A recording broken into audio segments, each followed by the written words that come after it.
Hello everybody and welcome to the 74th edition of Weird Mind Newsroom. We're talking all things media, of course. We're talking about new releases, a couple of trailers, and a few news stories. But enough with that, let's get into what came out this week. Autobots, it's time, we're rolling out! Right! So, the first of the big releases for this week is a film that is taking us back to the dawn of the creation of a war from two close connections and show how they ended up on conflicting sides as the robots in the skies is going back to the beginning, as we've reached the new animated origin film based on Transformers with Transformers 1. This new film will tell the story of Orion Pax, played by Chris Hemsworth, and D16, voiced by Brian Tyree Henry, two robots on the planet of Cybertron who were like brothers to one another, that soon on the journey above the industrial exterior of the planet, along with two other bots of Bumblebee, played by Keegan-Michael Key, and Alita, voiced by Scarlett Johansson, will discover a deep conspiracy about their home planet and lead them down some different paths and how they became known as Optimus Prime and Megatron respectively. Reception to this new film has garnered some overwhelmingly high praise for its animation, its story, its visuals,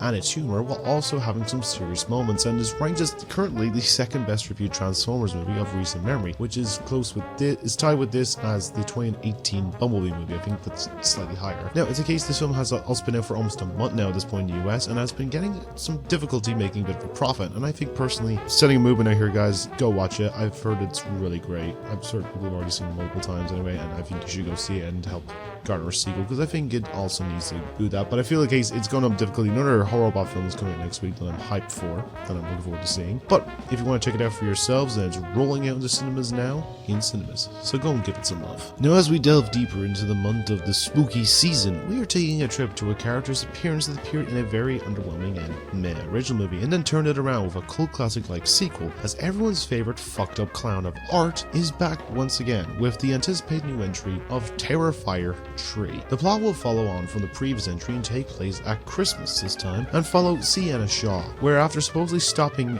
art at the end of the last movie, she tries to move on and attempt to rebuild her life again after all that trauma. But things are never that easy, as the clown has come back and in pursuit of Sienna alongside his new accomplice of Victoria Hayes, and looks like it'll not be much of a very white Christmas after all. Reception to this third film has garnered some very good reception and is the overall second best scoring of the series, just behind the sequel, with praise to the scares, its gore, its horror, and story and characters, as well as setting and stuff. And with a fourth movie just confirmed as of this week, it looks like the clown's killings are far from done for the moment. And if you want to check it out for yourself, I have the stomach for it because it is graphic, and you can do so now. Is it out now?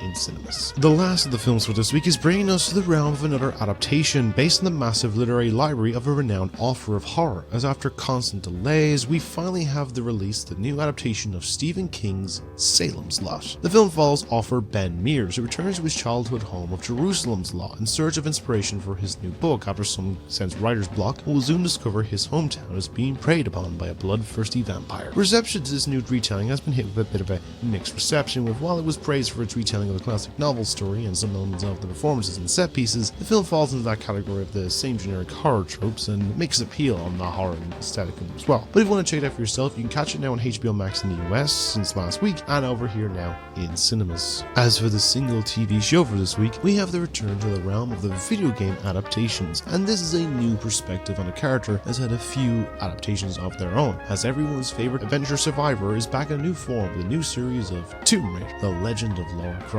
The series will pick up sometime after the events of Shadow of the Tomb Raider and the recent trilogy, and follow Lara Croft, and this played by Hayley Atwell, on more new adventures of searching ancient tombs and treasures, and will bridge the gap between the reboot prequel trilogy and the original game's storyline. Reception to this series is kind of a bit of a mixed reception, but more on the positive side of things, with praise to the visuals and voice work, in particular for Atwell as Laura, and though some will see it as a little bit underwhelming of a game adaptation, it is a fine time all the same. And if you want to check it out for yourself, you can catch the full season of 8 episodes now on Netflix. And the last of the new releases for this week is with the big game release, and they'll be bringing many into a strange and mysterious empty town for the first time, or returning back after all this time, with a lot of mysteries and scares and unsettling nature to find the answer to a lingering question, as after 23 years since the original port, we have received the all-new remake of the classic horror game of Silent Hill 2. This remake will tell the story of the original, which protagonists of James Sunderland, a widower who returns to the eponymous town of Silent Hill upon receiving a letter from his deceased wife of Mary, who claims to be waiting there for him. Reception to this new remake has been critically acclaimed with praise to the updated visuals, gameplay mechanics, puzzles, and respect to the original classic has stood the test of time. Though there are some slight critiques and the likes of it overextending its narrative with added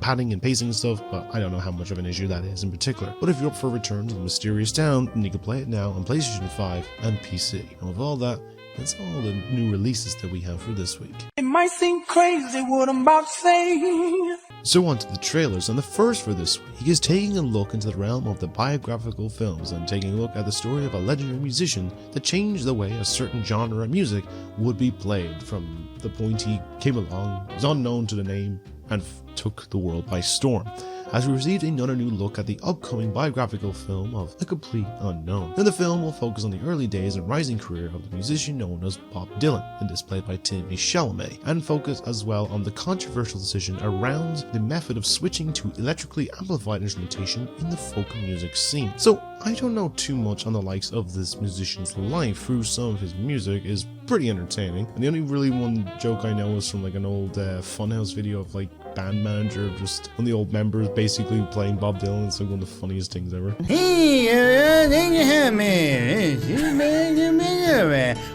But it's a case since I do like some of his music, and I feel from what I can tell from Chalamet, he seems like a good fit for the role. And I've heard some decent reception from some test screenings for this movie in particular, so things may change by the time the film releases in January next year for where I am from, but releasing in the US on Christmas Day. As for the next trailer for this week is delving into the realm of the likes of the possible horror or thriller aesthetic that will prove that anyone may look simple on the surface, but has a lot of secret layers hidden just out of view, as they've released an all-new trailer, and probably final trailer, the upcoming new film of Heretic.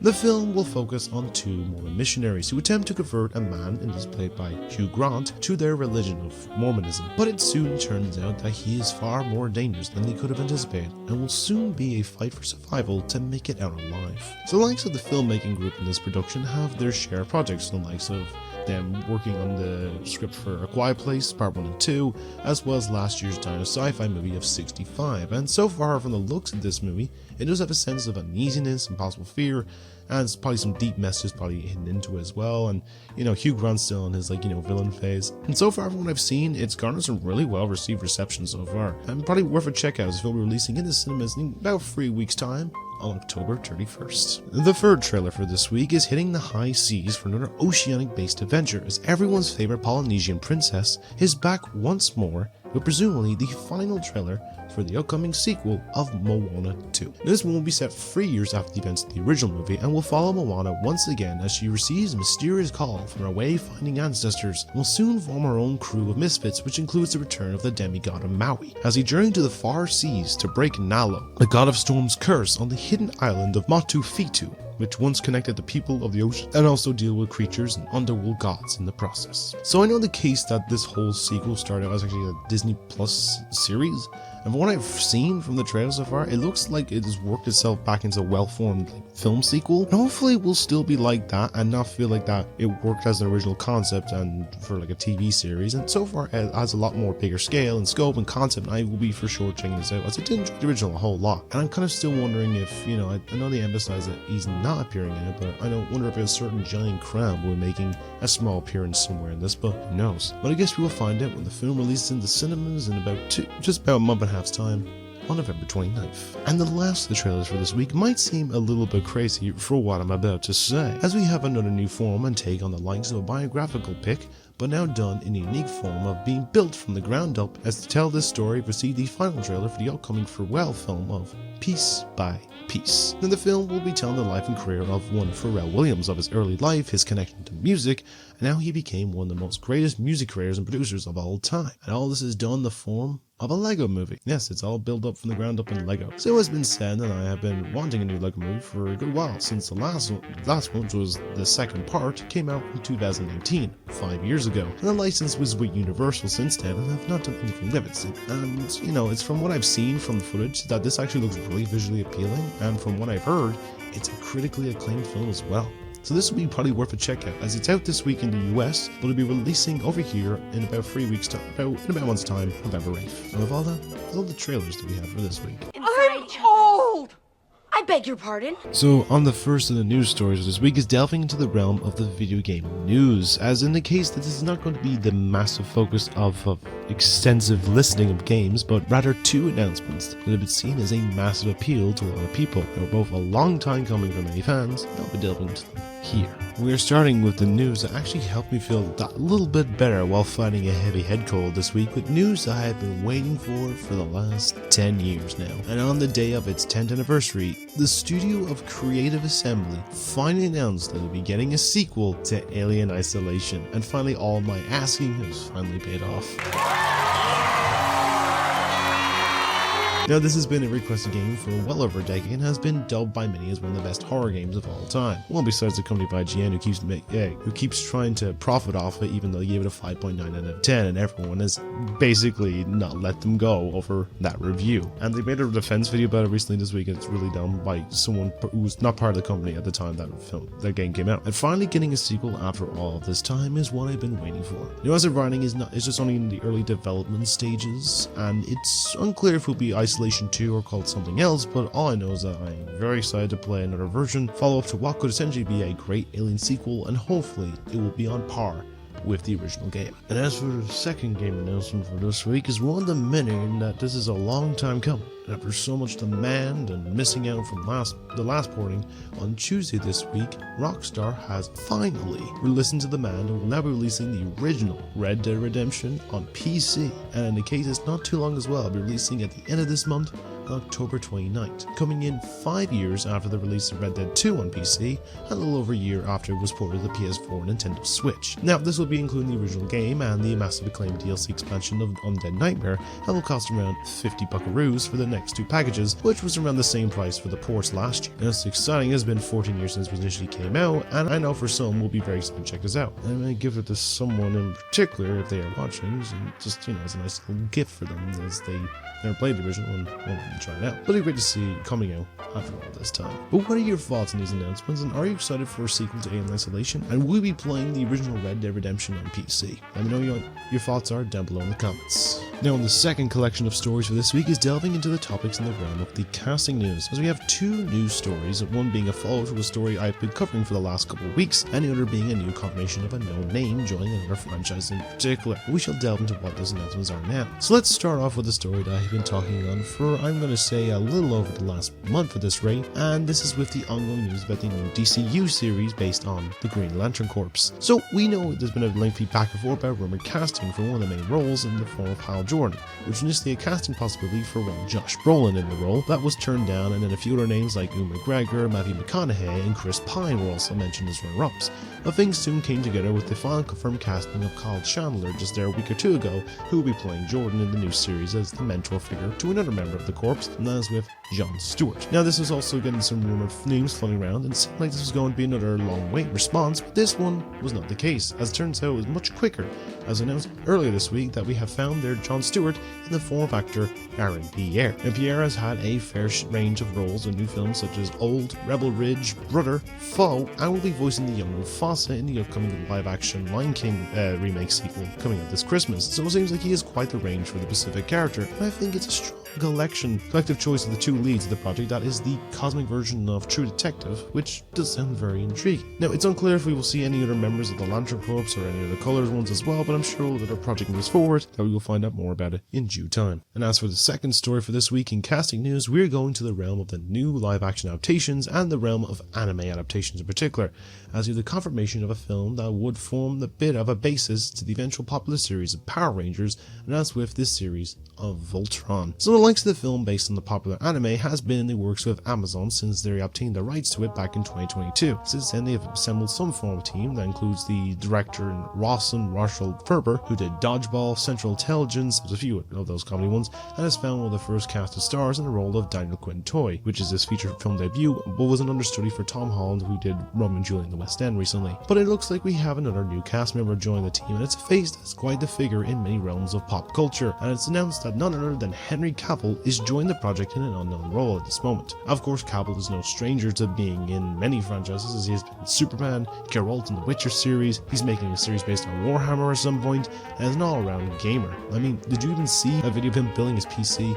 That shit was quite an awakening, as it's going to be a case that Cal will be all over something like this. Now, as of the moment, it's unclear when this project will be seen for release, or beginnings of development, or film in particular, but I'm sure we'll see more as this starts to take shape over the next little while, and I will update on this project over time if there's any more progress comes along. But what are your thoughts on these choices of two, and who else do you think will be joining both of these said projects? Let me know your choices for these down below, and let's discuss them there. Now, this next story was one I had been waiting to hear the news about, as a lot of people have been, and this relates to the news of a certain show that has been collectively hated on for the wider internet since its release a little over a year ago. So if you're aware and may have seen my review or read it on my blog in particular, one of the most divisive shows that brought many together in hating it was the HBO Max series of Velma. That was a new form take on the Scooby-Doo mystery gang that was headlined by Mindy Kaling as the main investigator of the group. That was universally panned for its spite, its self-assertion of the main lead, flannerization of the characters that none were likable, the lack of the iconic talking dog, its peddling to the modern era that will date it quick, and a lot of other issues that said they want to respect the source material, but rather they just kind of stomped on. And in the case instance, you can see from my pain from reviewing the review if you've seen it already. And a lot of people, with so much backlash and negative response, the show was basically hoping, and similar to what happens to the character in the second season, is now dead and buried. As was announced on Tuesday, this series has been finally cancelled.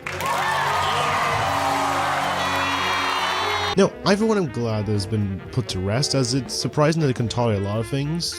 Things can be labeled as bad or god-awful. I could find some good stuff in it, I may find some entertaining bits. But this one was difficult. The only exception, probably a little bit of the animation, when it's like the panic attacks. Probably some of the worst examples of how to deal with panic attacks, compared to likes of Inside Out 2 and Puss in Boots 2. Just go watch them instead.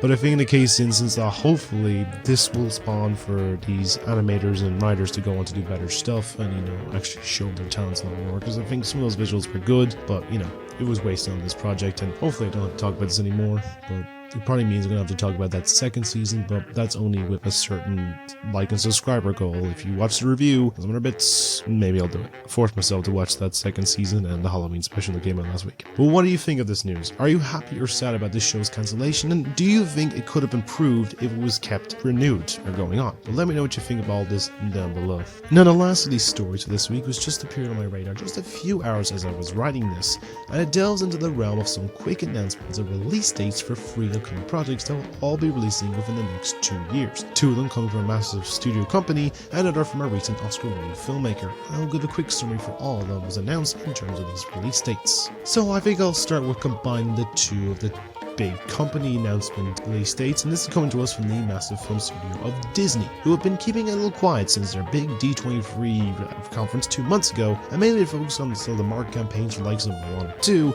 and other properties like Marvel's Agfa Along and Captain America and all that sort of stuff, and other projects from their studios like Lucasfilm, Pixar and all that sort of stuff. But looks like they appeared just a few hours ago with a double release date announcements for 2 projects of 2025 that have no release dates yet, and that is with the live-action adaptation of Lilo and Stitch and the long-awaited sequel of Freakier Friday. It was announced on Friday evening that the Lilo and Stitch live-action film will be releasing now on May 23rd, 2025 for Memorial Day weekend, and Freakier Friday will be dropping 2.5 months later on August 8th of next year. Now, from what I've seen in terms of any competition, Freakier Friday looks like it's currently not going against anything massive besides the third weekend to Fantastic Four and the second weekend for Bad Guys 2 and the Naked Gun reboot. But for Lilo and Stitch, it is in some tough competition, as we're releasing the same day as the 8th entry in the Mission Impossible series. So it will be interesting to see how people are more interested in either some espionage or a funny blue furry alien. And I guess we'll have to see how this all turns out, as well as mark both of these days in my calendar for these film watches and stuff, but we'll have to see. And the second new release day announcement is turning from the likes of a film we do know a lot about to a film we know that is being made from a certain director, as we got the confirmation of the next big event film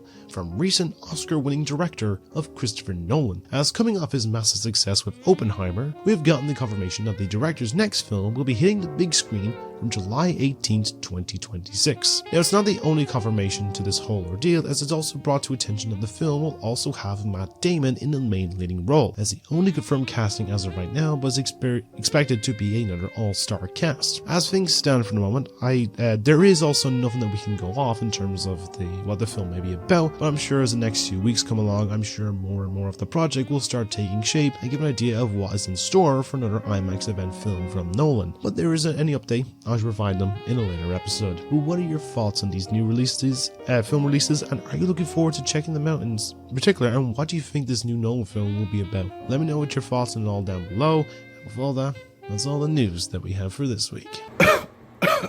And with all of that, that ends episode 73 of Weird My Newsroom, and I hope you enjoyed listening to this more kind of raspier voice 20-minute ramble of all things media. But anyways, let's give a quick few updates on what to expect coming up in the next couple of days. So, reviews. I have Barbie ready to go, but I'm gonna wait for the moment. I'm just in the middle of finishing editing up the Oppenheimer review. The Barbie one is currently clocked in around just slightly over 30 minutes. It's not too long, but the case instance because I had a little extra special segment of another perspective of this film's opinion from someone I went to it with. And in the case of Oppenheimer, I think it's a few minutes shorter, but you know, still kind of bumper packed anyway in that regards. But hopefully they'll be out within the next few days, probably maybe around the same time as this episode, but we'll have to see. I have other long form and short form ones working on down the line, as well as the case I've got 2 more films I can add to the list, but yeah, they'll probably be coming out in the next little while. Then in case instance some gameplays, I was going to do some more recordings earlier this week, but because I was really battling a bad head cold, I don't think you want to be hearing me coughing up along while playing Last of Us, Mario, or Cyberpunk, so they'll probably be recorded in the next couple of days, as well as the case I'm going to start working on some horror games. So if you have suggestions of horror games down below, please let me know in the description, and I will probably try and play some games in the next the 2 weeks up to Halloween or something for some spooky season. And in case then as well, some other ones for the long form AI video and the rewatchathon and other stuff. I am working on them as it is. I had low energy this week. I was just kind of like smothered, and I couldn't really have much focus on all that stuff this week, so I kind of had a little bit of a back burner on that one, but I'm going to sort of rework that stuff as of the end of this week and start next week. I'm going to try and get back on track with that one, hopefully have them all out by the end of this year, at least the AI and rewatchathons. That's my goal.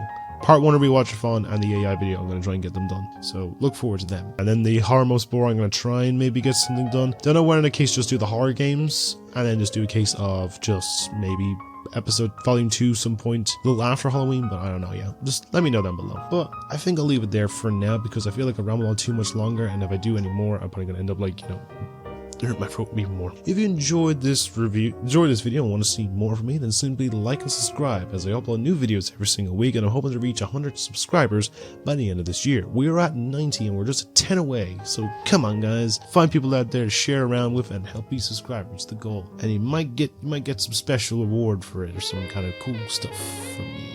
Request it, I can do it. And you know, comment below on all your thoughts on everything that was discussed this week, from like the new releases, the trailers, and news, and all your thoughts, opinions, and everything like that. I'd love to hear about it, and let's have a conversation. But anyways, I'm gonna leave it there for now and try and, like, you know, rest up, because I'm still kind of smothered. Not as bad as the last few days, but anyways, I'm gonna leave it there because I feel I ramble too much longer anyway. So as always, you all stay being wonderful people and have a great day every day, doing many great things, and keep being you, because no one else can do what you do. And I shall see you all in the next video. So take care. Goodbye.